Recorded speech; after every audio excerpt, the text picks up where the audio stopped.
He sips water filled with dirt through a straw in his prison cell, making a show of swirling it around. Then, when the guard isn't looking, quietly pours it into the trash can. To escape, he must seize every opportunity to dispose of the debris. Previously, they would stuff the excavated soil into luggage, then carry it up to the second-floor cell and transport it through a hole to the attic space above. But as time went on, the debris piled up, and the attic was nearly full. As Vargas was discussing solutions with his companions, the prison suddenly launched a major search. A large group of guards rushed in, giving them no chance to catch their breath. Seeing this, Vargas quickly ran up to alert his companions who were digging the tunnel. Upon receiving the news, they frantically scrambled towards the opening. The two men on the ceiling in charge of moving the dirt also retreated immediately. They hastily covered the hole with a poster and tidied up the beds, but due to the depth of the tunnel, only one of the two diggers made it out, while the other was trapped inside. With the guards approaching, Fabiola stepped forward to protect his comrade. He deliberately provoked the guards, and in an instant, a brawl broke out. The trapped companion took advantage of the chaos to climb out, then the other two quickly covered the false wall and filled the cracks with white paint. Although they managed to conceal the tunnel from the guards,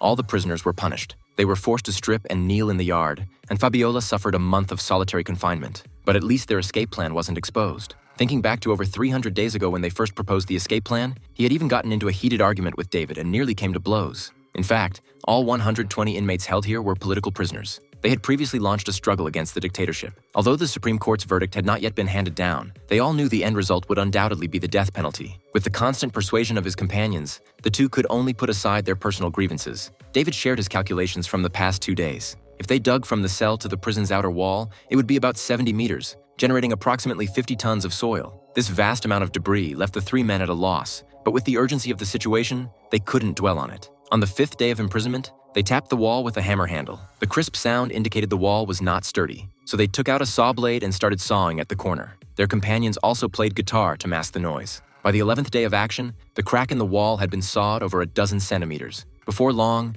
the entire corner had been sawed through. Jamming a crowbar in and giving it a light tap, a large chunk of brick fell off. They then inserted a pre-made false wall. Next came the issue of dealing with the debris. David was full of confidence about this. He had his companions find a screwdriver, then David chiseled a hole in the ceiling. To cover the opening, he put fresh eggs into a bucket, added shredded newspaper, water, and lime, stirred it evenly, and kneaded it vigorously. This created a huge mud ball. He then shaped it into a square which fit perfectly to block the hole. To be extra cautious, David also covered it with a poster.